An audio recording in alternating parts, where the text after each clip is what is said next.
Hello, and welcome to the Darden Fiscal Year 2026 third quarter earnings call. Your lines have been placed on listen only until the question and answer session. To ask a question, you may press star one on your touchtone phone, and we ask you please ask one question and one follow-up, then return to the queue. This conference is being recorded. If you have any objections, please disconnect at this time. I will now turn the call over to Ms. Courtney Aquila. Thank you. You may begin. Thank you, Kevin. Good morning, everyone, and thank you for participating on today's call. Joining me are Rick Cardenas, Darden's President and CEO, and Raj Vennam, CFO. As a reminder, comments made during this call will include forward-looking statements as defined in the Private Securities Litigation Reform Act of 1995. These statements are subject to risks and uncertainties that could cause actual results to differ materially from our expectations and projections. Those risks are described in the company's press release, which was distributed this morning, and in its filings with the Securities and Exchange Commission. A supplemental materials presentation containing information shared on today's call is available on the Financials tab in the Investors section of our website at darden.com. Today's discussion includes certain non-GAAP measurements, and reconciliations of these measurements are included in that presentation. Looking ahead, we plan to release fiscal 2026 fourth quarter earnings on Thursday, June 25th, before the market opens, followed by a conference call. During today's call, all references to industry results refer to the Black Box Intelligence Casual Dining Benchmark, excluding Darden. During the fiscal third quarter, average same-restaurant sales for the industry decreased 1.2%, and average same-restaurant guest counts decreased 3%. Additionally, median same-restaurant sales for the industry increased 0.6%, and median same-restaurant guest counts decreased 2.9%.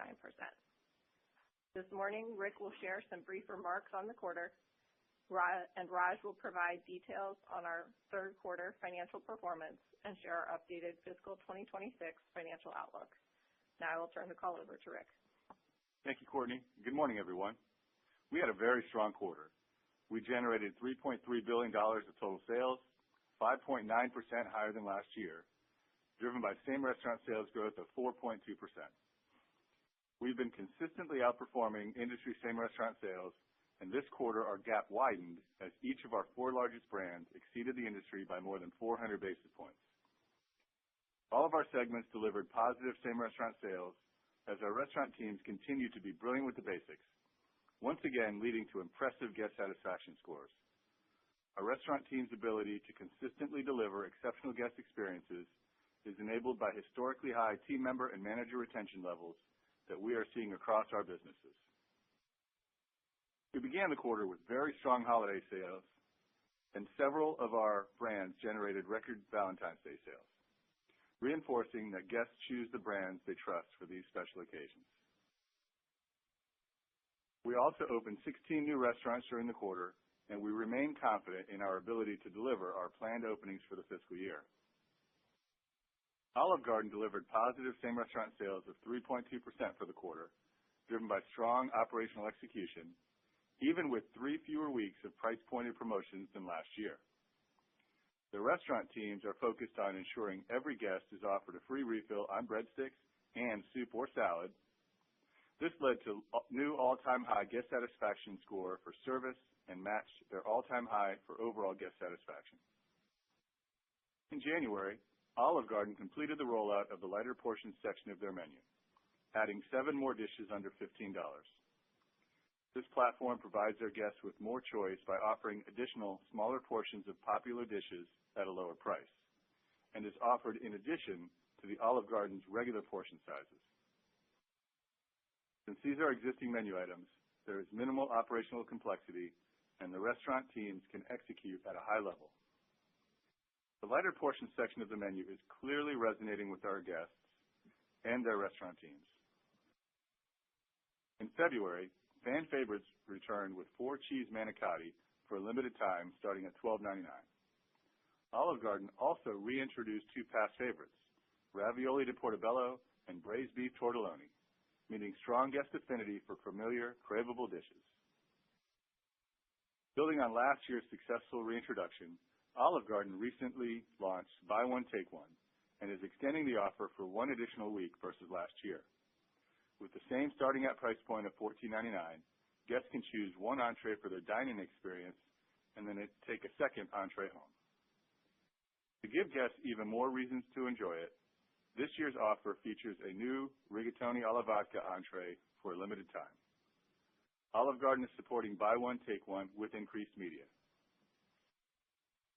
At Longhorn Steakhouse, strict adherence to their strategy rooted in quality, simplicity, and culture continues to drive their momentum as they delivered same-restaurant sales growth of 7.2%. The Longhorn team is deeply committed to ensuring every item they serve meets their high-quality standards. Already this year, they have recertified every manager on their culinary standards, and during the quarter, their directors of operations completed hands-on culinary training in order to expertly assess and coach the behaviors that drive consistent execution. Longhorn's people bring the brand to life in their restaurants, and their culture remains a clear differentiator in earning strong team member loyalty, which in turn helps drive guest loyalty. During the quarter, Longhorn was recognized as one of the best places to work by Glassdoor. This award is particularly meaningful as winners are determined solely based on the feedback provided by team members. Longhorn also celebrated 5 new Grill Master Legends during the quarter. This program is a great example of the intersection of quality and culture, celebrating team members who have each grilled more than 1 million steaks over the course of their career, a milestone that typically takes more than 20 years to reach. Same-restaurant sales for the fine dining segment grew 2.1% for the quarter. All 3 brands in the segment delivered positive same-restaurant sales, driven by strong private dining sales growth at the Capital Grille and Eddie V's, and the continued success of the 3-course fixed-price menu at Ruth's Chris Steakhouse. Within our other business segment, same-restaurant sales grew 3.9% during the quarter, driven by very strong performance at Yard House and positive same-restaurant sales at Cheddar Scratch Kitchen and Seasons 52. The Yard House team has done a great job of leveraging their competitive advantages of a socially energized bar and distinctive culinary offerings with broad appeal to drive strong demand for Yard House as a social gathering space. During the quarter, more than half their restaurants set new daily sales records on Valentine's Day. At Cheddar's, the team remains focused on strengthening their competitive advantages of wow price and speed. During the quarter, they maintained their number 1 ranking for affordability among major casual dining brands within Technomic's industry tracking tool. I am proud of our performance this quarter and confident in our ability to build on our sales momentum. We remain focused on executing our proven strategy, enabling us to grow sales, increase market share, and make meaningful investments in our business while returning capital to shareholders. We also continue to work in our pursuit of our shared purpose, to nourish and delight everyone we serve. One of the ways we do this for our team members and their families is through our Next Course Scholarship Program. Next month, the Darden Foundation will award more than 90 post-secondary education scholarships worth $3,000 each to the children of Darden team members. This is the 4th year of the program, and over that time, we have awarded more than $1 million worth of scholarships, helping them reach their educational goals. Finally, I want to thank our team members for their continued hard work and dedication to creating memorable experiences for our guests every day. On behalf of our leadership team and the board of directors, thank you for everything you do. Now I'll turn it over to Raj. Thank you, Rick, and good morning, everyone. As Rick mentioned, in the third quarter, we generated $3.3 billion of total sales, 5.9% higher than last year, driven by same-restaurant sales growth of 4.2%, and the addition of 31 net new restaurants. Our same-restaurant sales exceeded the industry benchmark by 540 basis points during the quarter. Our sales momentum was strong throughout the quarter as we further expanded our positive gap to the industry. Winter weather negatively impacted same-restaurant sales by approximately 100 basis points for the quarter, with more than 40% of our restaurants having to close temporarily in January during Winter Storm Fern. Same-restaurant sales adjusted for weather were greater than 5%, a strong performance in what is traditionally a high-volume quarter. Overall, our teams did a great job managing the business through the volatility created by weather. Third quarter earnings were in line with our expectations, delivering mid-single-digit earnings per share growth. adjusted diluted net earnings per share from continuing operations of $2.95 were 5.4% higher than last year. We generated $579 million of adjusted EBITDA and returned $300 million to our shareholders this quarter by paying $173 million in dividends and repurchasing $127 million in shares. Now, looking at our adjusted margin analysis compared to last year, food and beverage expenses were 50 basis points higher, primarily due to elevated beef costs driving total commodities inflation of approximately 5% for the quarter. Restaurant labor was 20 basis points lower, driven by productivity improvement, as pricing was in line with total labor inflation of 3.3%. Marketing expenses were 10 basis points higher, consistent with our expectations due to incremental marketing activity. Restaurant expenses were 10 basis points lower due to sales leverage. This resulted in restaurant-level EBITDA of 21%, 30 basis points lower than last year, as our pricing was 40 basis points below inflation. Adjusted G&A expenses were flat to last year. Leverage from sales growth was offset by 20 basis points of unfavorable mark-to-market expenses on our deferred compensation. Due to the way we hedge mark-to-market expense, this unfavorability is fully offset in taxes. As a result, our adjusted effective tax rate of 12.1% was 130 basis points lower than last year. We generated $341 million in adjusted earnings from continuing operations, which was 10.2% of sales. Looking at our segments, all segments grew sales and segment profit dollars for the quarter, driven by positive same-restaurant sales. As Rick mentioned, we continue to make meaningful investments in the business, such as the lighter portion section of the Olive Garden menu. This, along with our measured approach in reacting to elevated beef costs, resulted in headwind to segment profit margin for the quarter relative to last year. Total sales for Olive Garden increased by 4.7%, driven by strong same-restaurant sales growth, as well as the addition of 17 net new restaurants. Their sales momentum continued from prior quarters, with same-restaurant sales that outperformed the industry benchmark by 440 basis points. Olive Garden delivered a strong segment profit margin of 23% for the quarter, which was only 10 basis points below last year. This includes approximately 40 basis points of margin investment related to the addition of the lighter portion section of the menu and the impact of delivery fees.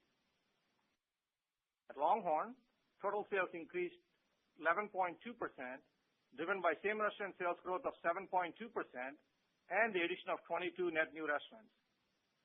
A sustained sales and traffic outperformance resulted in same-restaurant sales exceeding the industry benchmark by 840 basis points and same-restaurant traffic exceeding by 640 basis points. The LongHorn team remains focused on their strategy, driving strong results, delivering segment profit margin of 18.6% despite elevated beef costs. Total sales at Fine Dining segment increased 4.3%, driven by positive same-restaurant sales of 2.1% and the addition of 2 net new restaurants. Their segment profit margin of 22% was 50 basis points lower than last year. The other business segment sales increased 3.2% with positive same-restaurant sales of 3.9%, partially offset by the permanent closure of Bahama Breeze restaurants. Segment profit margin of 15.6% was flat to last year. Turning to our financial outlook for fiscal 2026, we've updated our guidance to reflect year-to-date results and expectations for the fourth quarter.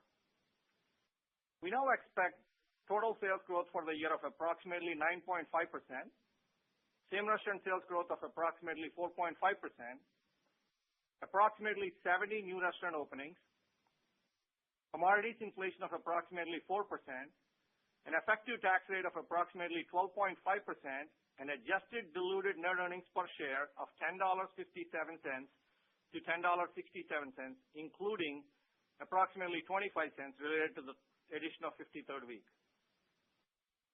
For the fourth quarter specifically, our annual outlook implies total sales growth of 13% to 14.5%, which includes the extra fiscal week.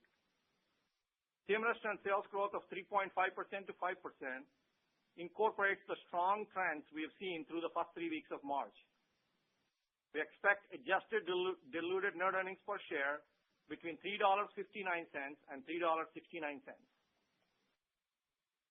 As previously announced, we've completed the exploration of strategic alternatives for the Bahama Breeze brand and determined that 14 locations will permanently close and the remaining 14 will be converted to other Darden brands over the next 12 to 18 months.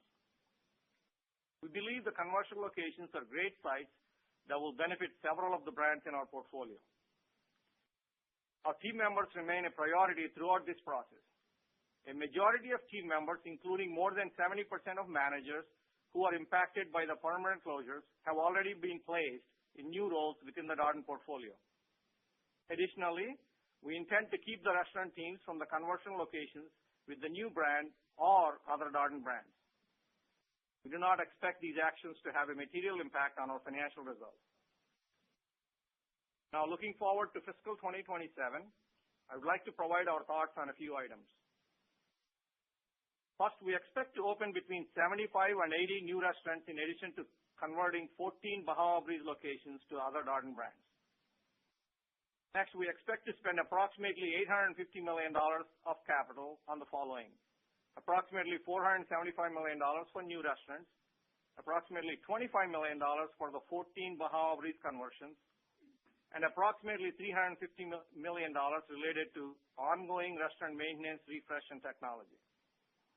Finally, we anticipate an effective tax rate of approximately 13.5% for fiscal 2027 and total interest expense of approximately $200 million.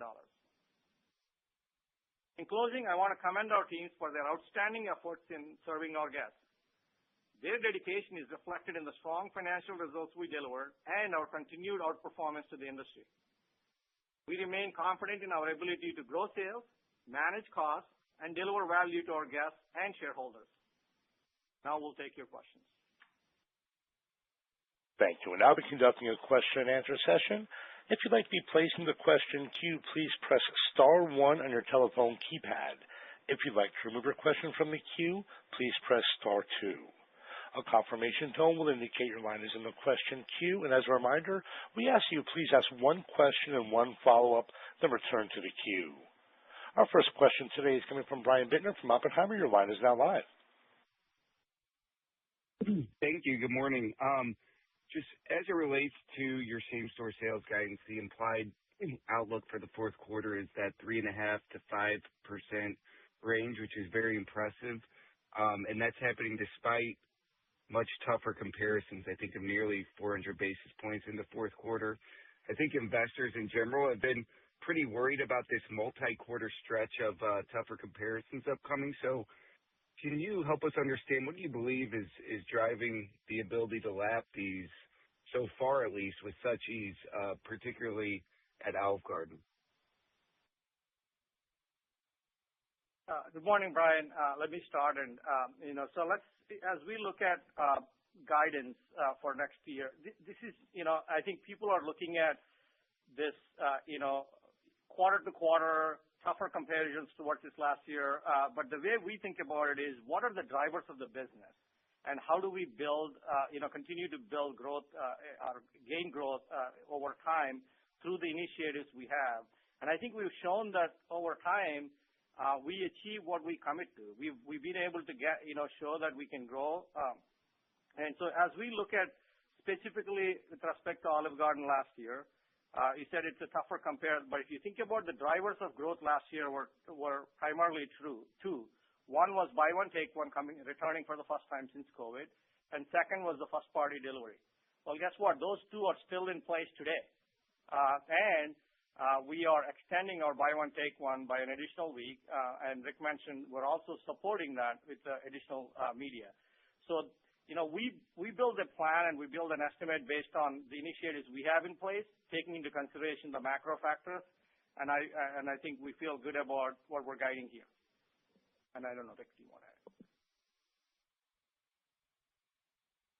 Thanks for that, Raj. And just my quick follow-up is just related to the relationship of pricing and inflation. Can you talk about that as we're moving forward into the fourth quarter and then into 2027? I know you're not giving exact guidance, obviously, for next year yet, but you had some pretty meaningful gaps in that dynamic throughout this year, which seem to be narrowing now. So maybe you can just put some color on that for us.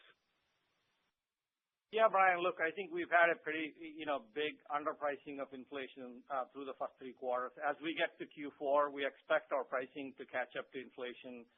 We expect overall inflation to be in the mid-threes and our pricing to be in that mid-threes.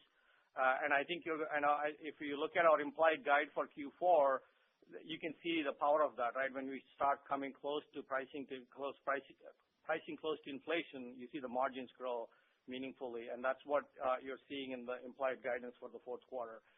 We'll share more about next year, but I think the way to think about it is we've given ourselves a lot of flexibility by underpricing inflation over several years.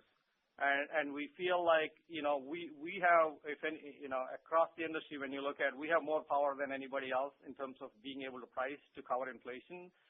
It's more of how we choose to run the business, and we've always been focused on long term. And I think, to the extent we're achieving our long-term framework of 10 to 15% TSR by pricing, by not having to price as much, then we do that. But I think, you'll hear more in the June call, but our framework calls for 10 to 15, and that's what we aim to deliver. Thank you. Next question is coming from David Palmer from Evercore ISI. Your line is now live. Thanks. A quick question and a follow-up. How would you generally explain the same-store sales growth gap between Longhorn and Olive Garden? Is that really simply about the energy around protein and perhaps a little bit of the underpricing of beef costs lately? Or do you think there's something else that would explain the gap that we see between those two brands in terms of comps? Yeah, David, I'll start by saying Longhorn has been on a very long path to continue to improve their business, to make sure that the guests get a great quality product every day, and you heard that in some of the prepared remarks. They've also significantly underpriced beef costs in the grocery store over time. So the guests are getting an amazing value when they go to Longhorn to eat. They've also done going back to the quality, they've done an amazing job in cooking their steaks. Guests want to come to a restaurant, and if you can't cook a great steak, why are you open? And Longhorn cooks a great steak very close to 100% of the time. And when they don't, they take care of the guest. So, the gap between Olive Garden and Longhorn is going to fluctuate. And this quarter, Longhorn had, I think, a little bit more pricing than Olive Garden did. They had a little bit more traffic growth than Olive Garden did. They also, I'm not sure they were impacted quite as much by the weather as Olive Garden was. But so as you think about all of those things, we don't worry about one brand outperforming another brand. We have a portfolio of great brands, and there's going to be quarters that one brand outperforms another one, just like we generally outperform the industry. So we're very pleased with both of our brands, both Olive Garden and Longhorn, and the performance they've had. But I think those can explain some of the big differences. And if Raj wants to add anything else. No, the only thing I'll just add is, as Rick mentioned, we also manage the brands differently. Like some of the things we do are depending on how we look at our performance across the portfolio. So there were 3 fewer weeks of price-pointed promotion at Olive Garden, and that's a decision we made because of how strong we felt the quarter was going to be. And if you add, that alone is probably about 100 basis points impact to Olive Garden's comps. Great, that's helpful stuff. Do you see the gap between those two brands growing, or you just called out something, a reason why it might narrow, but we see the comparisons getting tougher for Olive Garden. So I know that there's going to be concern that growth gap will widen against the tougher comparisons. Do you see that gap widening or perhaps narrowing off of some of those artificial hurts that happened in the last quarter? And I'll pass it on. Well, David, again, we're not as concerned with the gap widening or narrowing in our brands as long as the brands continue to grow. And Olive Garden gap, the important gap widening for us is Olive Garden's gap to the industry. And Olive Garden's gap to the industry widened in our third quarter. Longhorn's gap widened even more.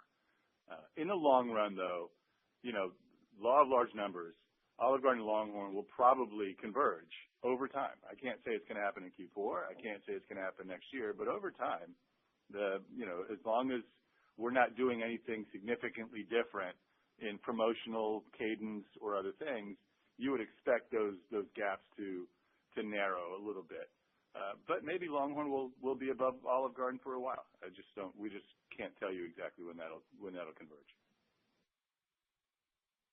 Thank you. Next question today is coming from Lauren Silberman from Deutsche Bank. Your line is now live.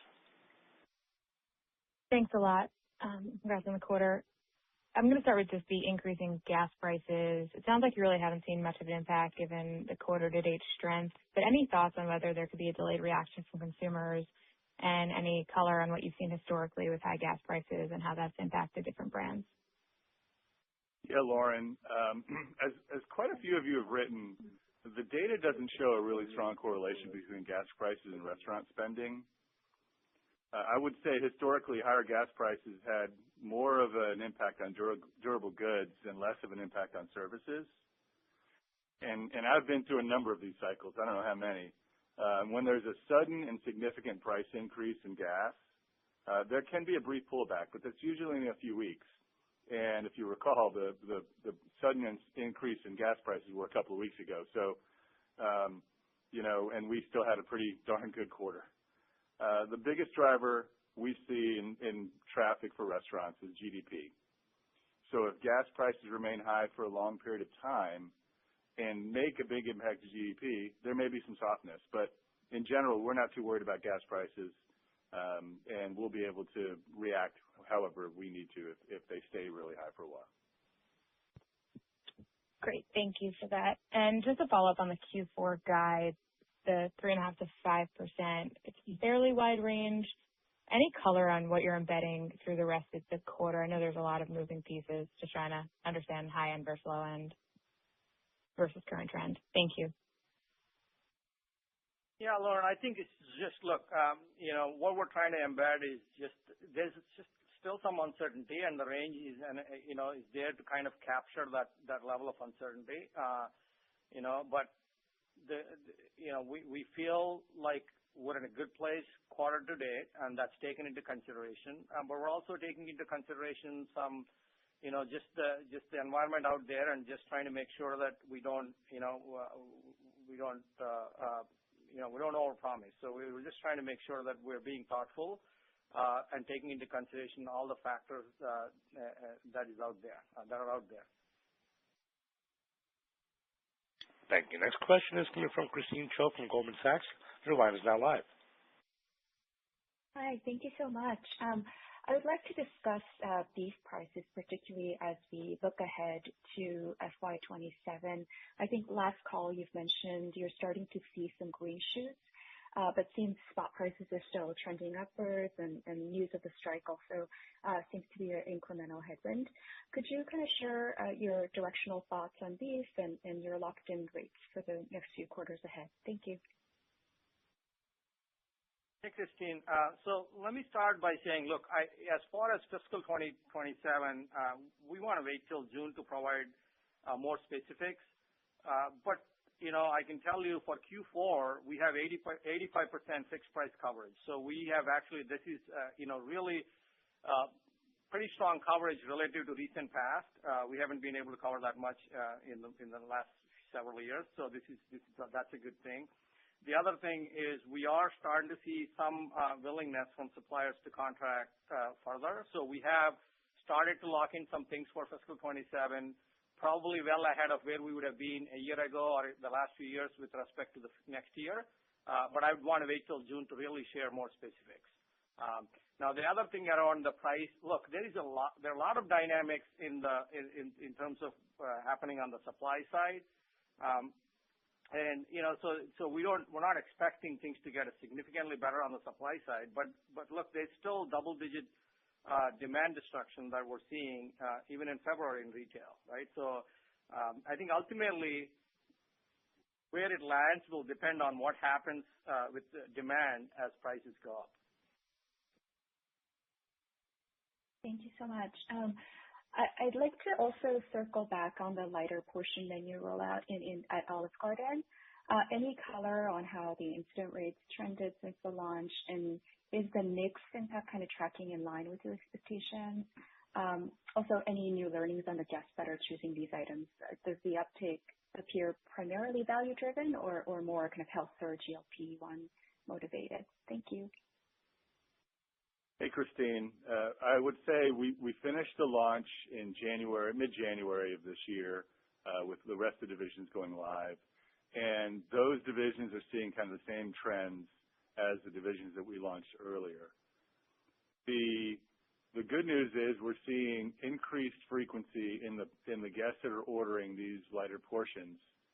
We're seeing huge value scores and huge scores for portion size. So it's it's a combination of many things.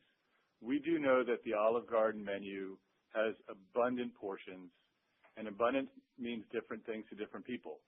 And so when you get as much soup or salad as you want and as many breadsticks as you want, a lighter portion may be all that you're looking for, whether it's GLP-1 related or not.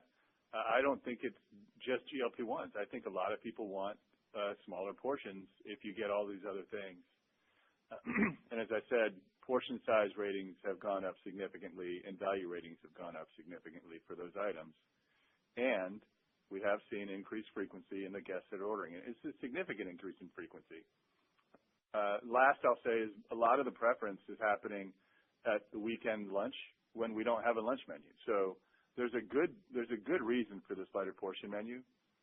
Finally, the mix impact is about what we thought it would be. And Raj mentioned what the margin impact of the mix was, but the mix impact is about where we thought when we first launched the menu.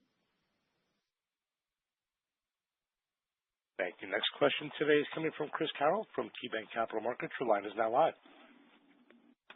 Hi, good morning. So how should we think about marketing expense now in the 4Q in the context of the updated guidance you provided this morning? And I presume you'll wait to provide any detail on marketing expense for fiscal 27 in June.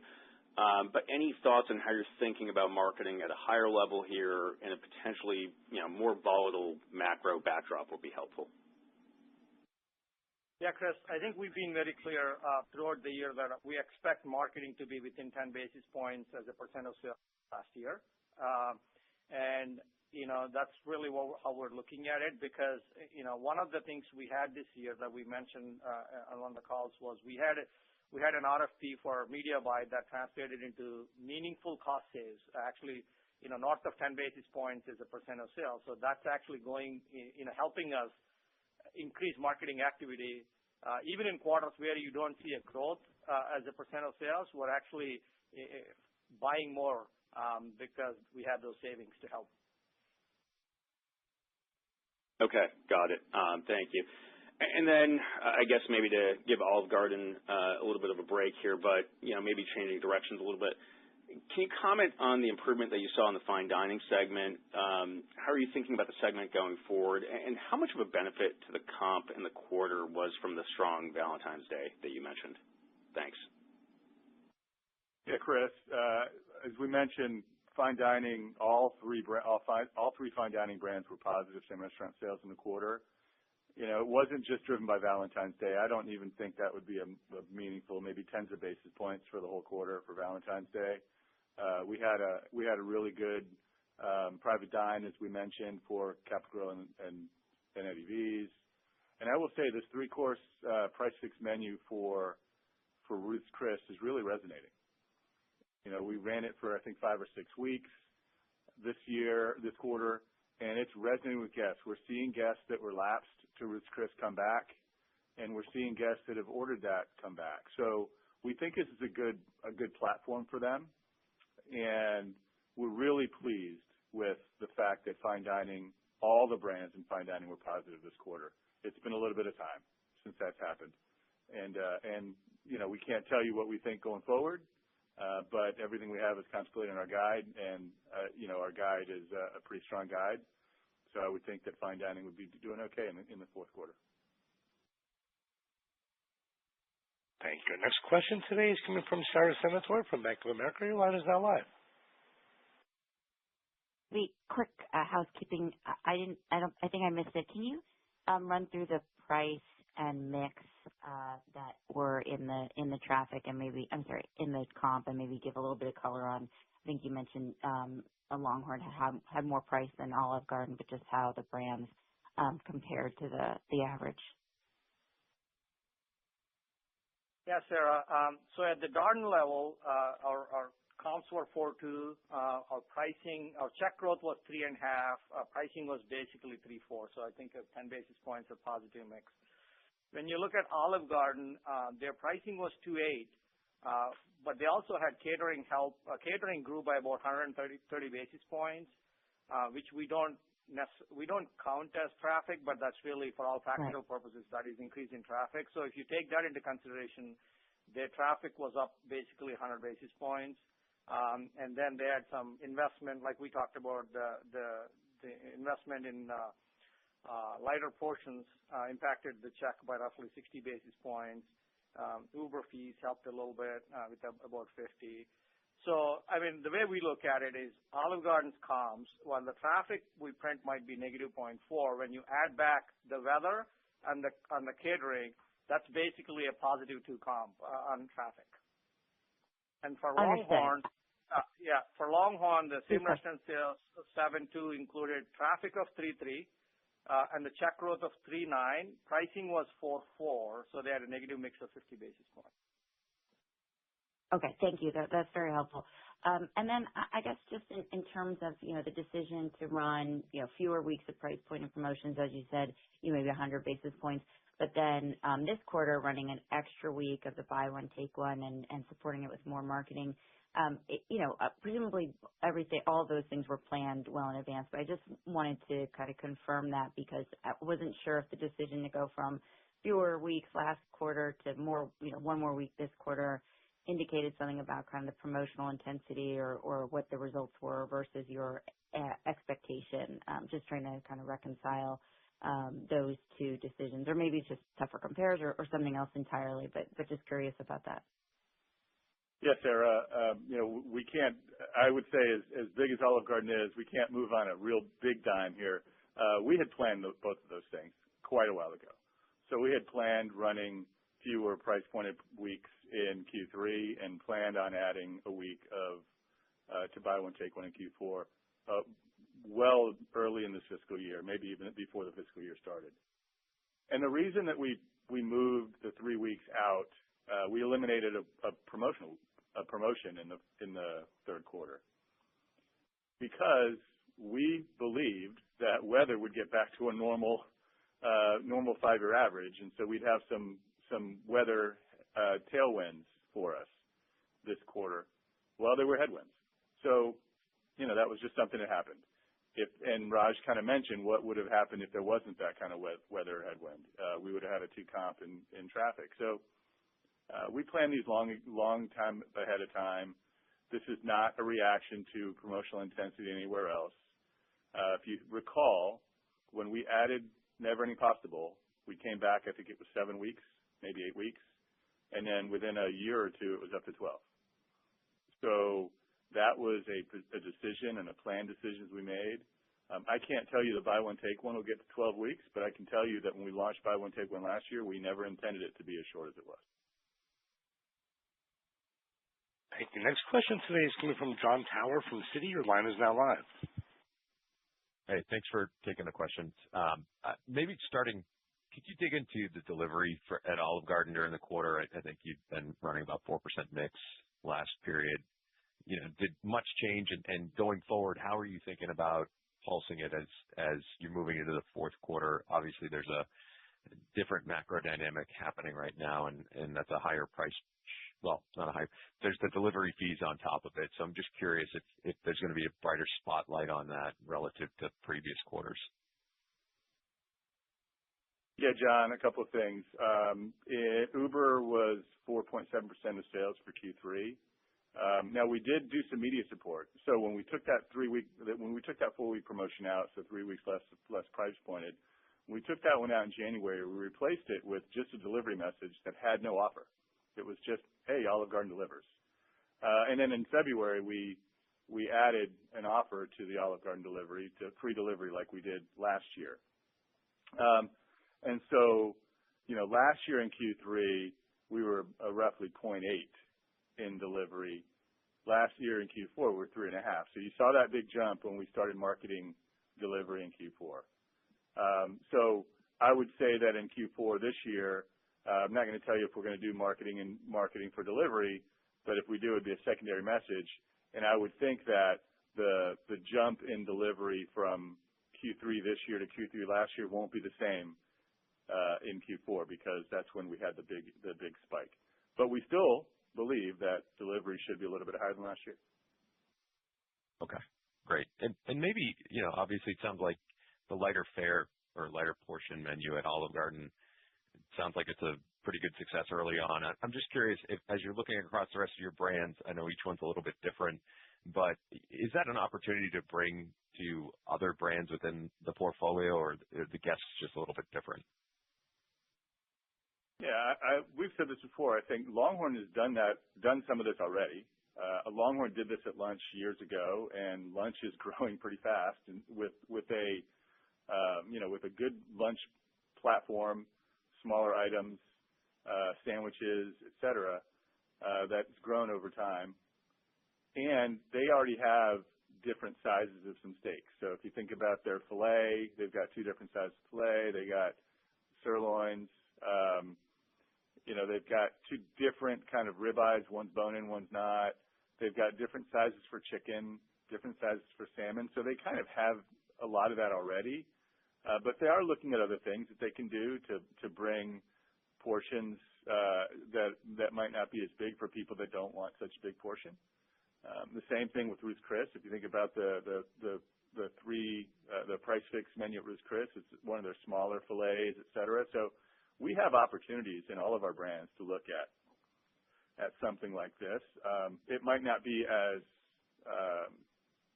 as broad as we do at Olive Garden because most of these menus in other brands have kind of variety of size. Thank you. All right. The next question today is coming from Brian Harbour from Morgan Stanley. Your line is now live. Yeah, thanks. Good morning, guys. I guess maybe I'll just ask the income cohort question. Anything, that you call out about income bands that may have shifted in the quarter and also, in fine dining, is there any group that you think has kind of come back more? Hey, Brian. So from an income perspective, what we're seeing is there is growth across all households with income above 50K. And the biggest growth is coming from households over 150K. That's just generally what we're seeing across all brands.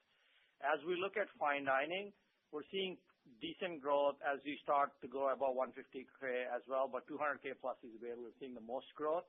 And that's where we see even bigger disparity between the below 75, below 100K, and then the above 200 or 150K. Okay, got it. Thanks. Raj, just directionally, so it's still your expectation, I think, that food cost pressure kind of continues to diminish a bit into the fourth quarter. I guess, also, is there any reason that there, with the sales you're doing, there wouldn't be a little bit more leverage on the other restaurant expenses at this point? Well, I think we would expect to get some level. I mean, look, let me step back. I hate for us to talk about a specific line item in the P&L. Because there are multiple variables that can play, a role in where we land for the end of the quarter. But as we look at the business, the guidance that we provided for the fourth quarter implies margin growth, and we're going to get it from at this point, probably pretty much every line on the P&L. But it doesn't have to end up that way. We're okay. Ultimately, we look at what's the bottom line, right? I think we're going to show EAT margin growth. Thank you. Our next question is coming from Jeffrey Bernstein from Barclays. Your line is now live. Great. Thank you very much. First question is just on the fiscal 26 guidance. I know there's only one quarter remaining, but you raised the total revenue growth guidance, you raised the comp and the unit growth guidance.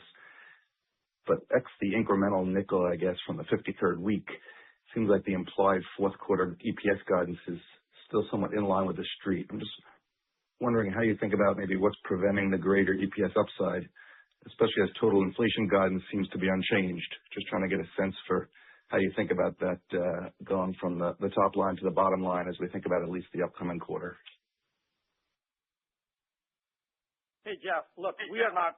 I don't want to explain the street's model, right? I'm focused on what we built as a plan. And if you look at our initial guidance at the beginning of the year, we said our guidance was $10.50 to $10.70. And as we got through the year, our inflation was a lot higher than we thought, and we didn't price for all of it. But we had better comps than we thought in the plan, and so we took up comps to reflect that. But ultimately, we're still delivering on the higher end. If you take the midpoint of it, is higher than the midpoint of what we had initially guided. The delta on the 53rd week is just a function of, we had approximately 20 cents, and now we're seeing approximately 25. If you think about, how the rounding works, a couple of pennies could make it approximately 20 versus approximately 25. So don't read this as a 5-cent delta. It could be 1 to 2 pennies because of how it rounds. And that's why we said approximately, so I'll leave it at that. Got it. So it sounds like greater comp, greater inflation, net, still a strong earnings year. And then as I think about that going into next year, I appreciate the color on the unit growth and the CapEx spend, but maybe more broadly speaking, and I know it's just directionally at this point, and maybe you mentioned it earlier, is it fair to assume you think fiscal 27 growth in line with your long-term algo? It seems like you're entering fiscal 27 with comps above kind of the 1.5 to 3.5 long-term target. Maybe you could share the current annual EPS sensitivity to an incremental point of comp. Any color, at least directionally, on how we should think about fiscal 27 versus the long term would be great. Well, Jeff, I'd say, we'll share more about fiscal 27 later, but I think what we're targeting is trying to stay in that frame, or at least achieve what we said is part of the framework. So 1.5 to 3.5 for comps and 3 to 4% for new restaurant growth. And as you look at what we're, the initial indication for fiscal 27, excluding the Bahama Breeze impact, we would expect it to be in that range of 3 to 4% for new unit growth contribution. And then part of that framework is eat margin flat to positive, 20 basis points to get us to that EPS growth plus dividend yield of 10 to 15.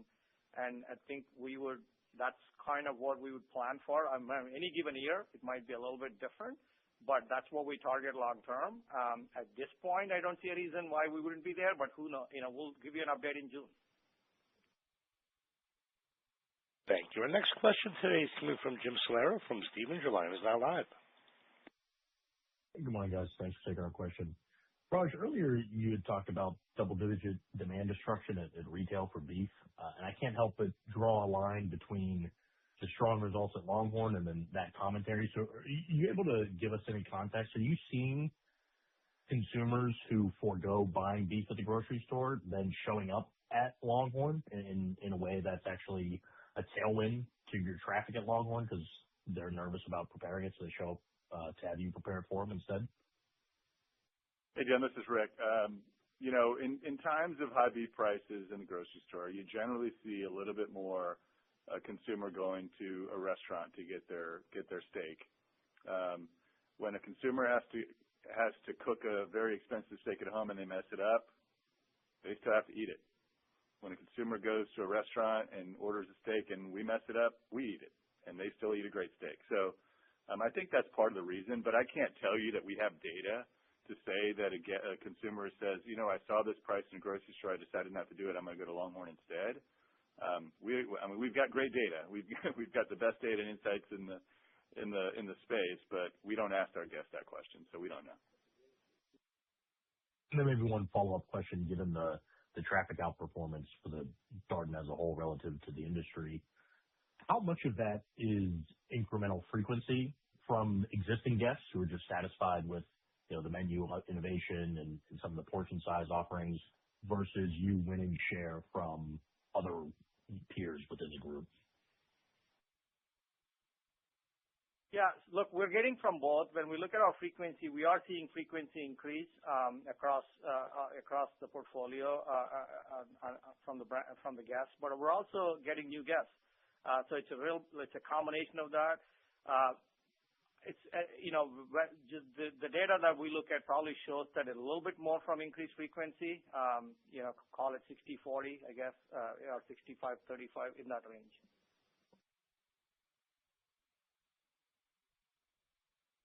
Thank you. Our next question today is coming from Andrew Charles from TD Cowen. Your line is now live. Great. Thank you.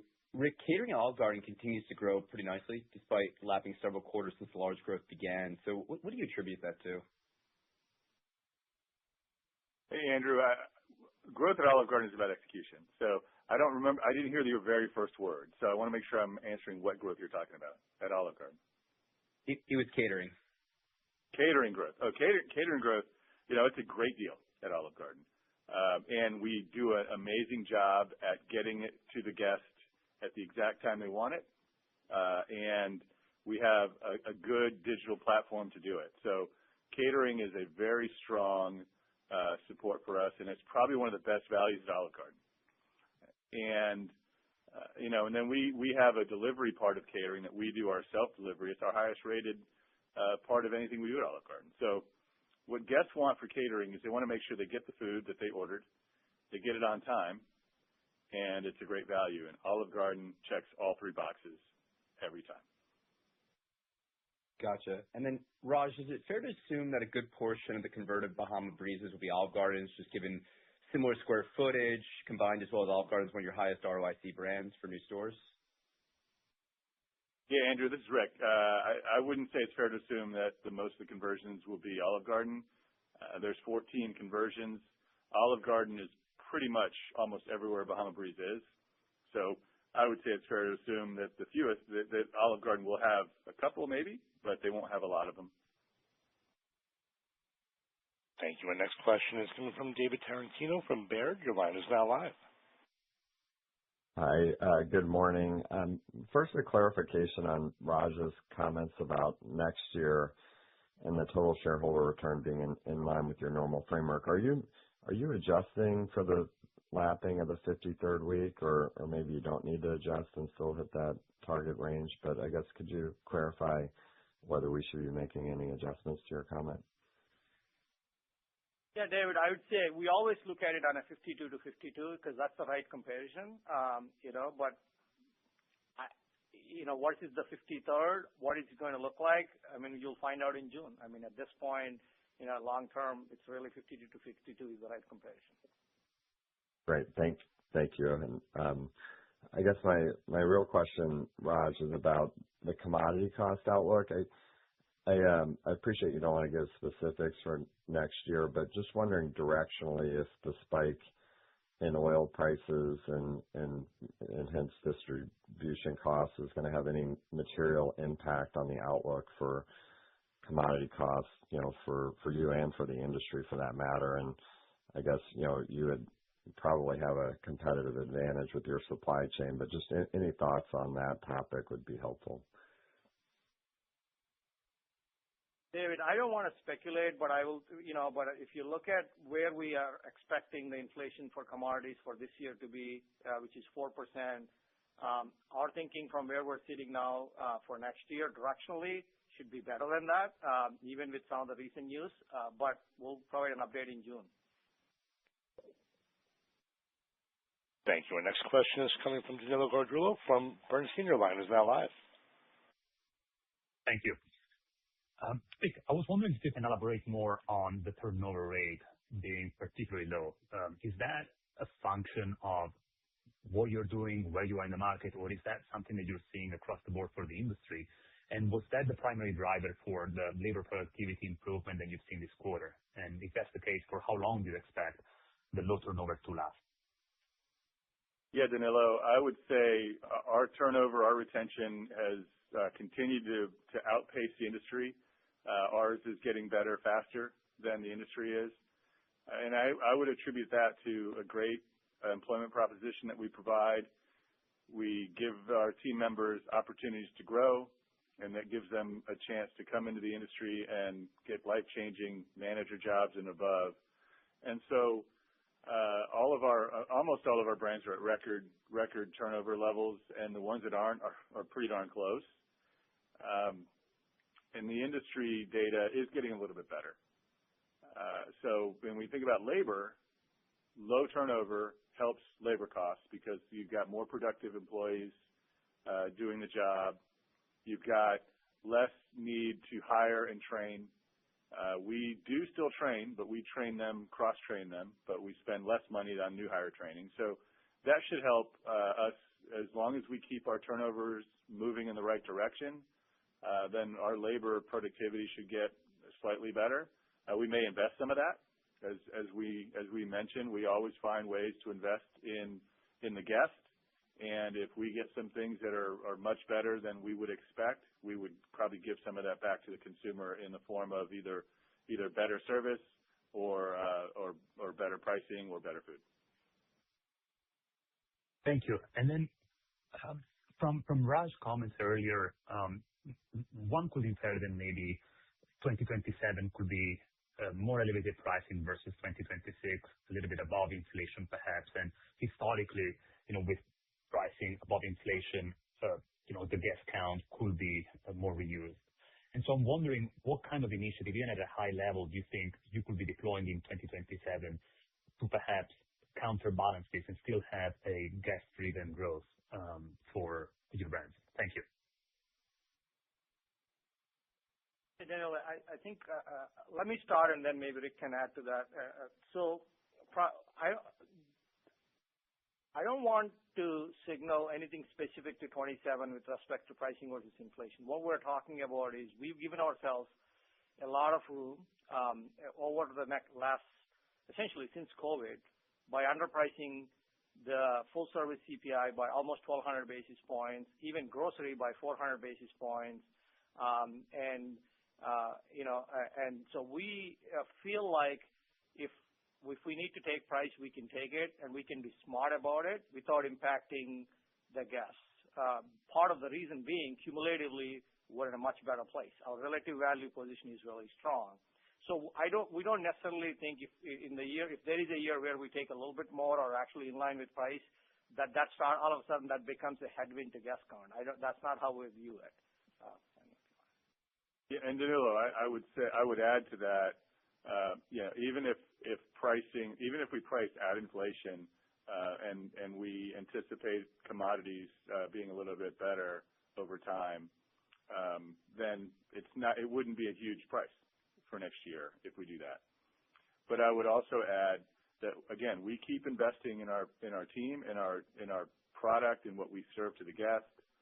I would say that those investments build on themselves over time, and guests notice the value that they get. Most of our brands are at record high guest satisfaction, record high affordability, record high values for those brands. So I would say that we've got just continued operational execution. And as we've said, we'll continue to look at our media spend and become more effective with that media spend, but still increase slightly, like we've said, about 10 basis points or so. We'll probably do the same thing next year. Could be even more. So depending on how impactful that marketing spend is. So we should have some things that help counterbalance anything we do with price. But as Raj said, we don't think what we would do at price would be a tremendous drawdown to the guest count. Thank you. Our next question today is coming from Gregory Francfort from Guggenheim Partners. Your line is now live. Hey, Rick. This may be a little bit out of left field, but just I'm curious your thoughts on some of these AI tools that are coming on, how much you're using them at corporate, what that's unlocking for you from an analytics perspective. Just any thoughts on kind of what may be changing inside your business with what's going on? Yeah, Greg, not quite out of left field. But I'm going to start anything about AI to say that at the core, we are and we always will be a hospitality-driven company, which means you need people. So we're a people-focused business, so we're going to need them.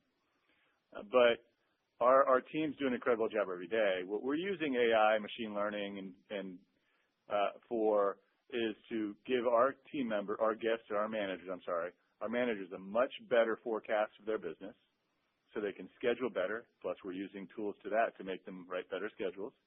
They can order food better. Because the best thing you can do as a manager is to have a great forecast so you can staff your restaurant right and have the right amount of food. That said, we're doing things here in the support center to improve on tasks that are repetitive, using AI to start projects faster, to get things done faster. But we have yet to take any jobs out because of AI. We've got 200,000 employees in this company, and only about 1,000 of them work here. The other 200,000 work in the restaurant, and I would say we're probably not going to lose any team members in the restaurant because of AI. We're going to make their jobs better. We're going to make the guest experience better. But I would say that ultimately the approach for AI for us is about amplifying the expertise for our people, not replacing them, as I said. It helps us deliver on exceptional service, and that's what we'll keep doing. And the last I'll say is we've got a great team in IT here, over 200 people strong, and they're using it to write code faster, to get a lot of savings in what they do so that we can have more tools for our teams at a faster pace. And even some things that we've been looking to do for years that we were struggling to get done, AI is getting it done a lot faster. So that's where you're going to see the benefit of AI, but you probably won't see it specifically. Because it's not going to be necessarily so guest forward. Thanks for the perspective. Appreciate it. Sure. Thank you. Our next question is coming from Jeff Farmer from Gordon Haskett. Your line is now live. Thanks. You guys mentioned that Uber was, I think, roughly 4.7% of mix at Olive Garden, but I am curious in terms of the concept's total off-premise mix, so including to-go and catering. Yeah, Jeff, I think we're 29%. And that's about 3 points higher than last year. Last year was 26. Recall, Q3 is typically high off-premise because of catering we talked about earlier, and just generally high off-premise quarter. Okay, and then just same question for Longhorn off-premise mix. I think Longhorn was 15% for the quarter, which was a point higher than last year. Yeah. Okay, thank you, guys. Thank you. Next question is coming from Dennis Geiger from UBS. Your line is now live. Great. Thanks, guys. Curious if any updated thoughts on tax rebates, stimulus benefits, or kind of any latest expectation you have based on anything you've observed so far to date? Yeah, Dennis, it's still a little early. Most of the refunds are going to happen in basically March and April, but we did see some of the refunds coming in February. We know that per recipient, the tax rate refunds are higher. But I will say everything we know is contemplated in our guidance. Last thing I'll say is we do know that when checks drop, we see the impact. And we had some of that impact in February, but it was pretty small amounts in February. Great. Thanks, Rick. And then just quick on the operational stuff and that speed of service initiative, which I know is longer term in nature. I feel like I've observed it in the Olive Garden. Just curious if any update to share there and kind of where the guest and the employee feedback is, if anything to share. Well, I'm glad you've experienced it at the Olive Garden. They've really started to make a good push on it in Q3 of this year's Q3, and they're doing some things in different restaurants to test initiatives to get the roadblocks out of the way for speed. And I would say that at Olive Garden there's 50,000 servers. And so how do you convince 50,000 people that they have to change the way they do things and then help give them the tools to do that? And they don't have to be technology tools. It's how do you get the soup, salad, and breadsticks out faster, so the first course out faster? How do you ensure that you give the guests the speed and the pace that they want? Olive Garden's making some moves, and I think those moves are going to get even bigger in the upcoming quarters. And our other brands are following suit. Olive Garden's moving a little bit earlier. But the other brands are going to get there. And our goal is to get this experience in the time that the guests believe is ideal. And right now, the ideal time is a little bit faster than what all of casual dining is doing. And it's a little bit faster than where we are. So we're going to get to the ideal time. It's just going to take a while. And the guest impact of that will be seen two different ways. In the short term, it's going to be better throughput on the high volume days. In the long term, it's going to be guests coming for us for occasions they weren't coming before. And that second one is long term, and it's going to take a while. It's going to take time for the guests to realize that, hey, I've got 45 minutes to go to lunch, in total, and I need to get in and out of there in 30. Can I do it? If they don't believe they can do it today, I want them to believe they can do it in a few years. And then when they can, they're going to come back a lot more often. And I just used lunch as an example. It's not just about lunch.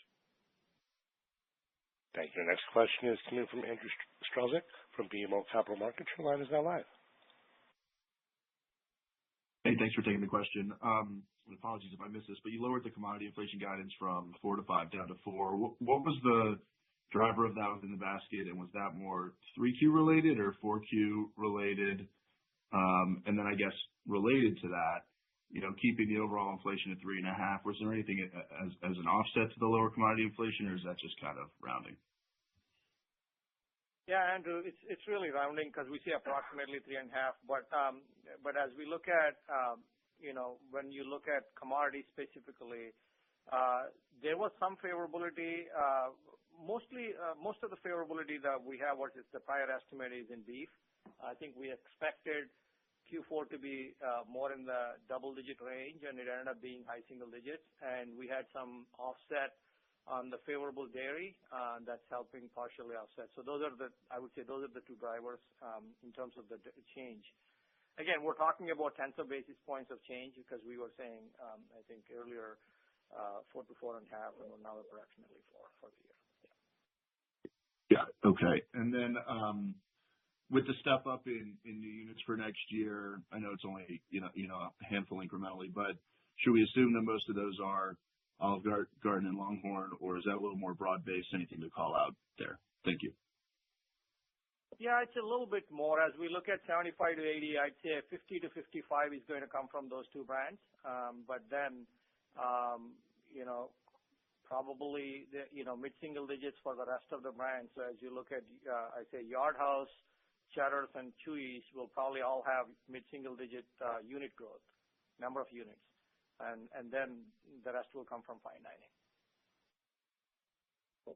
Yeah, Andrew, and I would add that over the long term, you should see over time, not right away, you should see more of our growth as a percent growth coming from the smaller brands. So you think about Chuy's, you think about Yard House, think about Cheddar's. They've got to be at the higher end of our framework or more. Because Olive Garden is going to be within that framework somewhere, probably at the lower end. So in order for us to get to that framework and to get a more balanced portfolio, those other brands are going to grow faster over the long term, is what we said. So in the first few years in that, Olive Garden is going to drive some of the growth. Thank you. Next question today is coming from Johnny Vanco from JP Morgan. Your line is now live.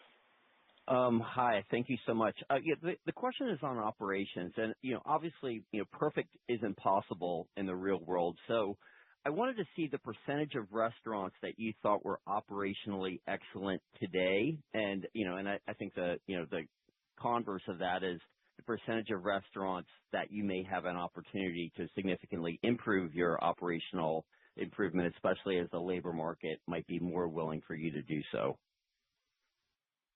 Hey, John, I can't give you an exact number here, but let's just use the 80-20 rule. I would say 80% of the restaurants are operating in great, and maybe 20 have some room to improve. It's probably less than that.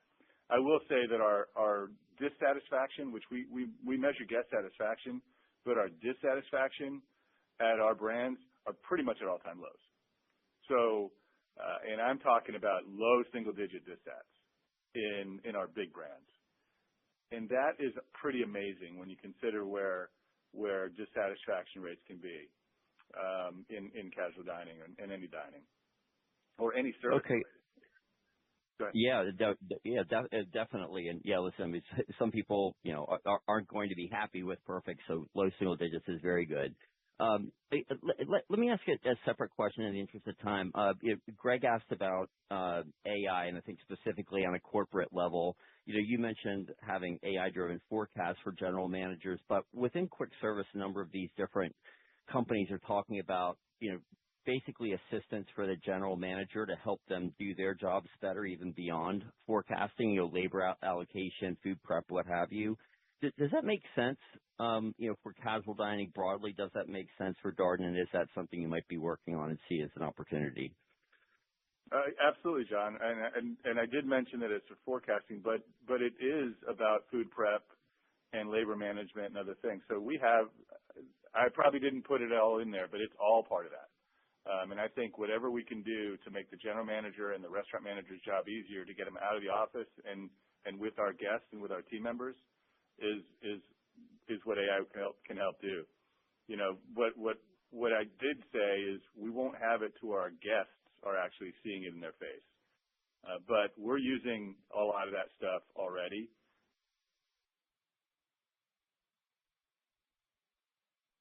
Thank you. Our next question is coming from Brian Vaccaro from Raymond James. Your line is now live. Hi, thanks. Just a quick one for me. It's really a question on the casual dining segment, and it's pretty striking how your outperformance gap has widened significantly in recent quarters. So maybe you just talk about this widening gap between the winners and losers in the segment. Are you starting to see a tick up in closures, or think we might be on the precipice of seeing that, or just any other thoughts you have on this widening gap?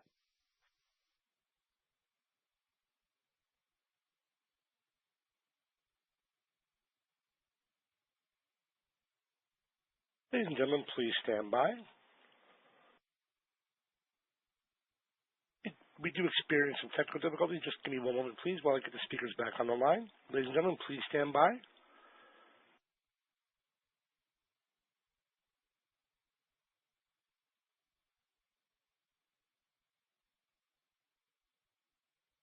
Ladies and gentlemen, please do not disconnect. We are reconnecting the speakers at this point. One moment, please, while we reconnect the speakers. Once again, we are experiencing technical difficulties. Please continue to hold. Do not disconnect. We do appreciate your patience in this matter. And Brian, you're still in queue, my friend. Just stand by, okay? Okay, thank you. Can you hear us now? Yes, we can. Please go ahead. Okay. All right. Sorry. I don't know if, John, you got my whole answer, but we didn't hear anything, Rick. This is Brian Vaccaro. Do you want me to ask the question again, or did you get it all? No, I got it. John, the question about AI for John? Did you get that answer? That's what I want to make sure.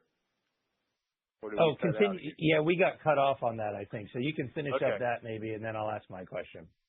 I do apologize. We did get Brian. I just wanted to let you know your question was next, and then that's when we got cut off. So you want to proceed from there?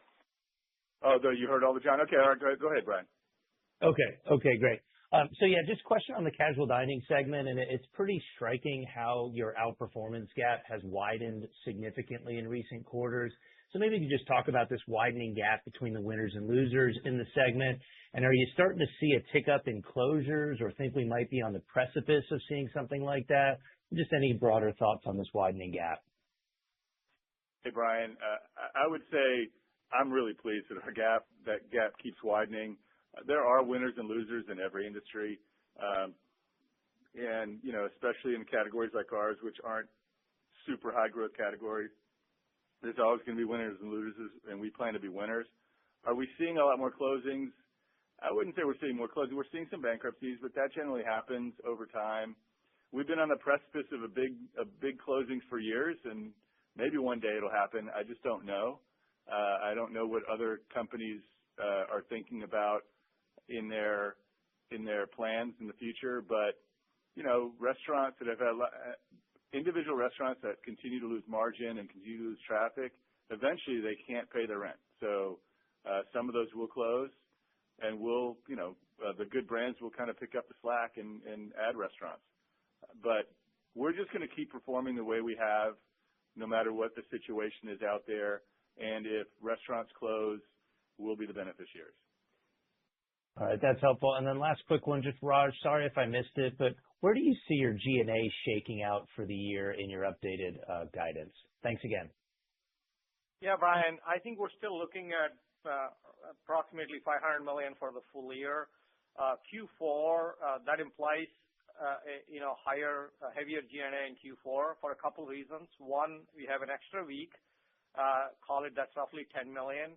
And because of the growth we have, most of the growth, as you look at year-over-year growth on sales and earnings, we have pretty strong growth implied, especially on the earnings in Q4, and so that leads to higher incentive comp. And so between those two, I think Q4 is probably, you're thinking roughly about $30 million higher than Q3. Thank you. We've reached the end of our question and answer session. I'd like to turn the floor back over to Courtney for any further or closing comments. This concludes our call. I want to remind you that we plan to release fourth quarter results on Thursday, June 25th, before the market opens, with the conference call to follow. Thanks for participating. Thank you. That does conclude today's teleconference webcast. You may disconnect your line at this time and have a wonderful day. We thank you for your participation today.